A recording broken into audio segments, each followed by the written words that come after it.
Hello, I'm Michelle Haj-Broussard from the University of Louisiana at Lafayette, and this is Immersion Essentials, Biliteracy and Immersion.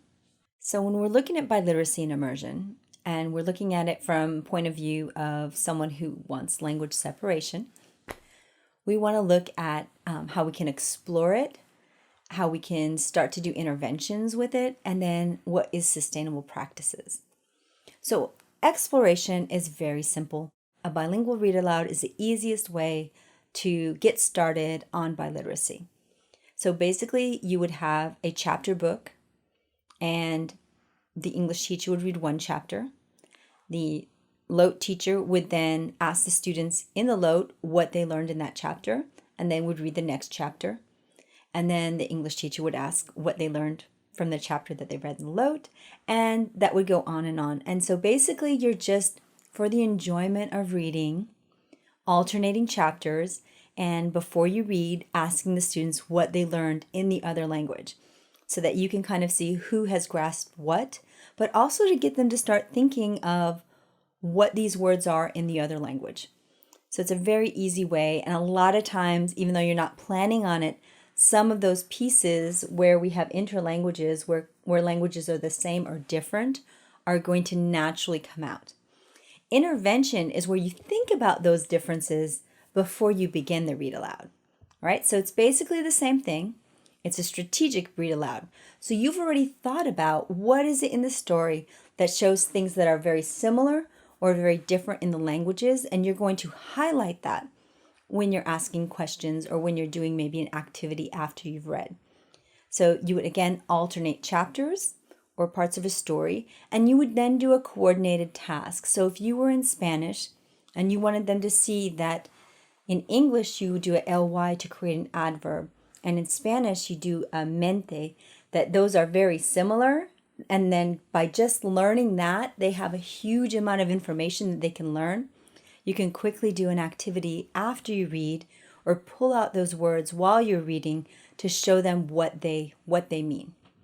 Sustainable practices are really taking that strategic long-term bilingualism and putting them in within your language learning lesson. So if you have a 30-minute language block time, that biliteracy piece is going to look at those linguistic elements that are huge parts of that piece so that you can pull in the language in a very systematic way.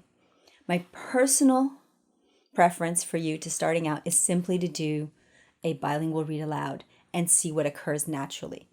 The next time you do it, you'll know what's going to come up, so maybe you can already have some questions or activities ready to pull out those elements.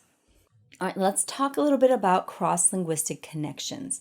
So cross-linguistic connections are where are you going to see those connections between the languages? It could be in the content. So let's say you're not doing a chapter book, but you're doing two different books that are in two languages, or it could be books on the same topic, but different books. So you could be talking about friends or books about families, books about horses, right? So they're different books, but they're on the same topic. So they're going to have those elements, those languages that are similar, but they're not going to be exactly the same. You can also have books on similar themes, like animal books. So in this one, you'll do maybe sea animals, and this one you'll do like forest animals, things like that, to where they're learning different things that are similar about the animals, but they're completely different vocabularies with some central themes. The other thing you could have for a cross-linguistic connection is a language. So same or complementary vocabulary. You could have similar things like talking about prefixes, talking about suffixes. You could point out key differences in the language. For example, verbs of movement. So in English, a lot of times we use preposition for movement. Go in, go up, go down, go around. We use a preposition for the movement. But say in French, you don't use a preposition. You wouldn't say va dedans. You would say entrer. You wouldn't say go up. You'd say monter. So the words that you're using in French are going to be different because we have specific words for movement, verbs for movement, similar to Spanish. The other thing is looking at structures that are the same or different. For example, you could have objects in the subject, verb, object order, but you could also have the object before the verb sometimes in Spanish and French. So those are things that you could talk about in terms of order when you're talking about the language for those post activities. Another thing you could talk about is literacy. You could have using the same type of activity, so how they're doing narrative structure. You can teach the same reading or writing strategies. So you could, for example, have them sequencing activities, or they could create a bilingual project. For example, they could do all of the science experimentation and the lab book in Spanish, but because the science fair has English judges, then in English time they could take that and translate it onto the project, so that way they're using their language to find something out, but then also to convey that information, which is really what you do in real world when you are bilingual, right? You could be over here learning something, and then you're going to have to explain it to someone else in a different language. And the final piece is culture, where they can compare culture and the use of language within that culture. For example, how you do letter writing is different in different languages. So these are some cross-linguistic connections that you can focus on if you're doing that sort of biliteracy for intervention. But again, remember, biliteracy for exploration is totally fine for new teachers. So another thing that biliteracy is excellent for is working on fossilization. So fossilization is where the students have this piece where they're building their new language on their original language and their L1. So they're building their LOTE on their L1. And the problem is that it's expressed differently. So for example, an English speaker would say it in a way that they would say it in English, but with Spanish or French words. And it makes no sense, right? Because you have to not just say the words, you have to say them the correct way. So what we're saying here is during biliteracy, you can pull out those elements as the English teacher can speak about. For example, in English, they could talk about how there is no apostrophe S for possession in French, or there is no apostrophe S for possession, well, in any other language. There's no apostrophe S for possession. It's just an English thing. So when you have possession of something in other languages, they usually say it in a different way. So here are some things that you want to underline if you're working on fossilization or fossilized errors during your biliteracy time. So if you're doing this biliteracy time and you want to use that time to focus on those errors that students make the most, you want to focus on what doesn't exist in their L1. Right? Things that are completely different from their language. Things that are used infrequently in the LOTE, in the language that they're learning. They'll often fossilize things that are non-essential to communication. So for example, for American students, grammatical gender. So you can know that casa and maison are houses without the article. So the article is not essential to communicate meaning.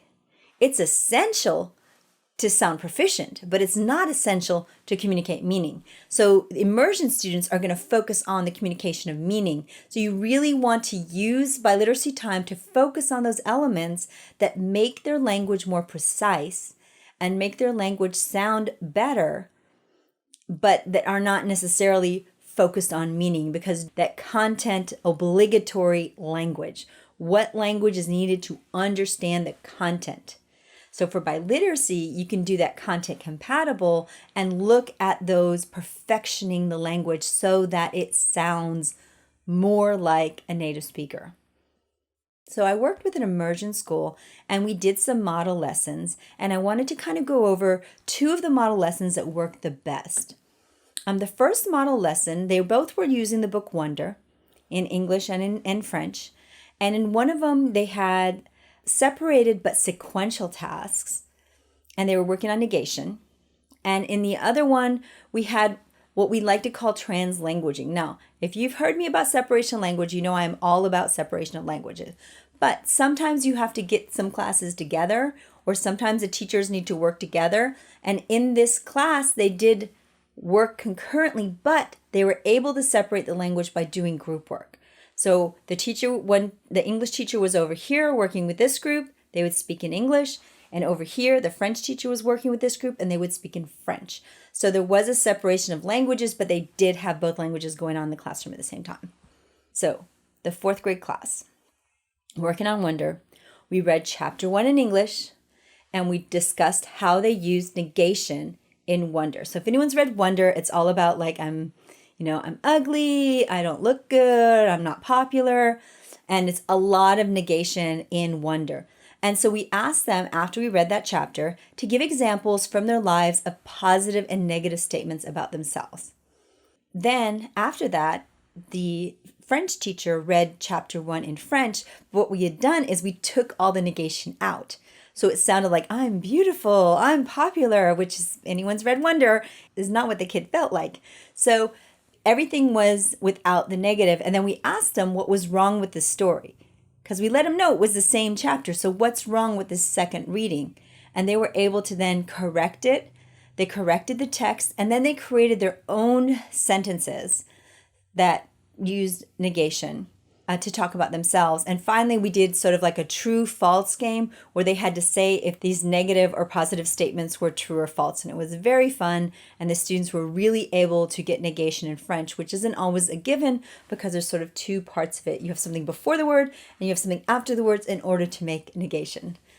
So in that class, that fourth grade class, and we had a checklist of sort of what was happening as it was going on. So one of us was watching the kids to figure out what was happening as the other one was teaching. So what we noticed is that the kids themselves made these cross-linguistic comparisons of how this happened in English, but that wasn't the way it was done in French.